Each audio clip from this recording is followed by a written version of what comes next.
కేవలం ఆయన సంపాదించిన భూములని ఆ భూములని కాపాడుకోవడానికి ఇవాళ మల్కాజిగిరిలో వచ్చి పోటీ చేస్తుంది. దయచేసి మీ అందరు కూడా మర్చిపోద్దని విజ్ఞప్తి చేస్తా ఉన్నాను. నిన్నెక్కడో చూసినా, సోషల్ మీడియాలో ఎన్నో చూసినా, నేను దేవుని గురించి బాగా నమ్ముతా, నేను దేవుని గురించి చెప్తా, నేను మొక్కుతా, గుడిలు కట్టాలి అని చెప్తా ఉన్నాడు. నేను మీకు చెప్తా ఉన్నా, నేను హుజురాబాద్ బిడ్డని. హుజురాబాద్ లో 20 సంవత్సరాల ఏ ఒక్క నాడు కూడా దేవుని బొట్టు కూడా పెట్టుకోలేదు. సిగ్గు లేకుండా ఇక్కడికి వచ్చి మళ్ళా దేవుని గురించి మాట్లాడుతుంది కూడా. దయచేసి మీ అందరు కూడా గుర్తు పెట్టుకోవాలని చెప్పి ఈ సందర్భంగా మీ అందరు కూడా తెలియజేస్తా ఉన్నాను. ఒక్కసారి ఆలోచన చేయండి. ఇలా ఇదే ఈటల రాజేందర్ గారికి ఇంగ్లీష్ రాదు, ఇదే హిందీ రాదు. ఇలా సునీత మహేందర్ రెడ్డికి ఇంగ్లీష్ రాదు, హిందీ రాదు. పార్లమెంట్ లో పోయి ఏం మాట్లాడతారు పై వీళ్ళు? ఇలా అదే చదువుకున్న వ్యక్తి రాగిడి లక్ష్మారెడ్డి గారికి అద్భుతంగా ఇంగ్లీష్ మాట్లాడతాడు, అద్భుతంగా హిందీ మాట్లాడతాడు. పక్కా లోకల్, ఖచ్చితంగా మీ గొంతుగా నిలబడతాడు.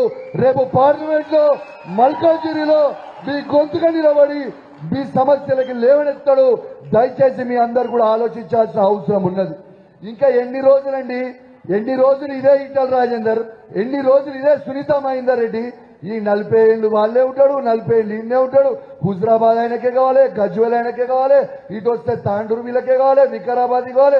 ఇక కొత్త ఎవరికి అవకాశం వద్దా? ఒక్కసారి మీరు ఆలోచన చేయండి.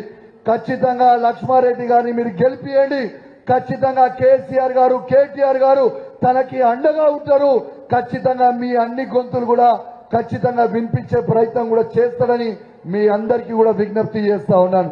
దయచేసి మీ అందరు కూడా దండం పెట్టి చెప్తున్నా, నా చేతులు జోడించి మీ అందరు కడుపులోకి తలకాయ పెట్టి మరీ చెప్తా ఉన్నాను. జర దయచేసి కొట్లాడదాం, ఎవరు అధైర్యపడకురి. ఖచ్చితంగా మనకి కేసీఆర్, కేటీఆర్ ఉన్నారు, ఏమీ కాదు. ఖచ్చితంగా ఇక్కడ ఉన్న ముఖ్యమంత్రి రేవంత్ రెడ్డి గారితో ఏమి కాదు. కేసీఆర్, కేటీఆర్ ఈ ఎంటిక కూడా బీకలేడు, ఎంటిక కూడా బీకలేవు. బిడ్డ, నువ్వు అమ్ముడు పోయేటోనివి, నువ్వు అమ్ముడు పోయేటోనివి. నాకంటే బాగా మీ అందరికీ తెలుసు. మీరే ఆలోచన చేయండి. మీ పార్లమెంట్ సభ్యుడు ఉండే ఈ 5 సంవత్సరాల కనీసం మీకు ఏనాడన్నా ముఖం చూపించిండా? ఏడన్నా ముఖం చూపించిండా? ఒక్కసారి మీరు ఆలోచన చేయండి. అదే విధంగా ఇవాళ సునీత మహేందర్ రెడ్డిని తీసుకొచ్చి ఇక్కడ ఎందుకు పెట్టిండా? సునీత మహేందర్ రెడ్డికి అసలు మల్కాజిగిరి పార్లమెంట్ ఏమైనా సంబంధమా? ఏమైనా సంబంధమా? అంటే బీజేపీతో కుమ్మక్కై ఈడ డమ్మి అయిన సునీత మహేందర్ రెడ్డిని పెట్టి ఈటల రాజేందర్ గెలిపిద్దామని పెట్టినాం. అదే విధంగా మీకు చెప్తా, మీ అందరికి చెప్పాలి. సేమ్ హుజురాబాద్ బై ఎలక్షన్ లో ఏ పని అయితే ఈ రేవంత్ రెడ్డి గారు చేసిరో మళ్ళీ అదే పని ఈ మల్కాజిగిరిలో చేయబోతా ఉన్నాడు. తస్మాత్ జాగ్రత్త. ఆనాడు నేను కూడా కాంగ్రెస్ లో ఉండే, ఆ రోజు కాంగ్రెస్ పార్టీ అభ్యర్థిగా ఉండేటుండే హుజురాబాద్ లో. కానీ ఏం చేసిండు? ఇదే ఈటల రాజేందర్ గారి దగ్గర 25 కోట్ల రూపాయలు తీసుకుపోయి అమ్ముడు పోయి కాంగ్రెస్ పార్టీ అధ్యక్షుడిగా ఉండుకుంటూ బీజేపీ అభ్యర్థి గెలుస్తాడని ఆ రోజు చెప్పిండు. ఇవాళ లాభం లేదు రవి ఈయనతో ఉంటే అని చెప్పి ఆ రోజు రాజీనామా చేసి ఇవాళ బీఆర్ఎస్ పార్టీలో చేరినాం. ఆ రోజు ఈరోజు బీఆర్ఎస్ పార్టీలో చేరిన ఆ రోజు. కానీ ఆ రోజు చేయాల్సింది ఏముండే? డమ్మి అయిన కాంగ్రెస్ అభ్యర్థిని బల్మూరు వెంకట్ అనేటైన పెడితే 2500 ఓట్లు వస్తే ఆ రోజు ఈటల రాజేందర్ బై ఎలక్షన్ లో గెలిచిండు. మళ్ళా అదే విధంగా ఇక్కడ సునీత మహేందర్ రెడ్డికి డిపాజిట్ పోయే విధంగా అసలు తిరగకుండా ఉంటే మళ్ళా ఈటల రాజేందర్ గెలుస్తాడు కదా అని ఆలోచన చేస్తుండు. మళ్ళా మీ అందరు కూడా తస్మాత్ జాగ్రత్తగా ఉండండి అని మీ అందరికీ నా చేతులు జోడించి మరీ కోరుతా ఉన్నాను. మీరు ఉత్సాహంగా పనిచేయండి. నేను చెప్తున్నా, మీరు ఊహించుకోని మార్పులు ఈ పార్లమెంట్ ఎలక్షన్ల తర్వాత ఉంటాయి. దయచేసి ధైర్యంగా ఉండుర్రి.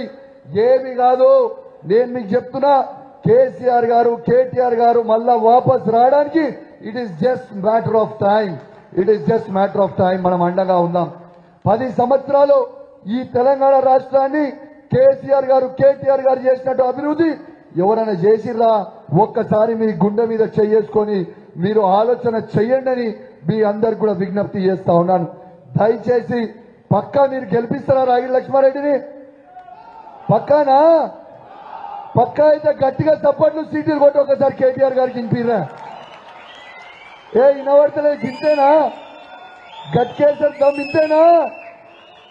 పక్కానా? డౌట్ లేదా? పక్కా మాటిస్తుంది కదా కేటీఆర్ గారికి, డౌట్ లేదా? మళ్ళా మధ్యలో కూడా వస్తా, మీ ప్రచారాలకు వస్తా, మీ దండం పెట్టి చెప్తా ఉన్నా, మోసపోకుర్రి. ఈటల రాజేందర్ అనే వ్యక్తి మోసగాడు. ఒక్కడే గుర్తు పెట్టుకోండి, కేసీఆర్ ని మోసం చేసినోడు మిమ్మల్ని మోసం చేసినోడు పెద్ద పనా? ఒక్కసారి మీరు ఆలోచన చేయర్రి. హుజరాబాద్ లో బుల్లెట్ దింపితే బుల్లెట్ ఈటల రాజేందర్ కి దిగింది, మళ్ళీ ఇక్కడ లక్ష్మారెడ్డి గారు దింపాలి, ఈటల రాజేందర్ గారికి దిగాలి. ఇది దయచేసి మీ అందరు కూడా గుర్తుపెట్టుకోవాలని విజ్ఞప్తి చేస్తూ, మరియు ఈ అవకాశం ఇచ్చిన పెద్దలకి ప్రత్యేకంగా ధన్యవాదాలు తెలియజేస్తూ సెలవు తీసుకుంటా ఉన్నాను. జై తెలంగాణ, జై కేసీఆర్.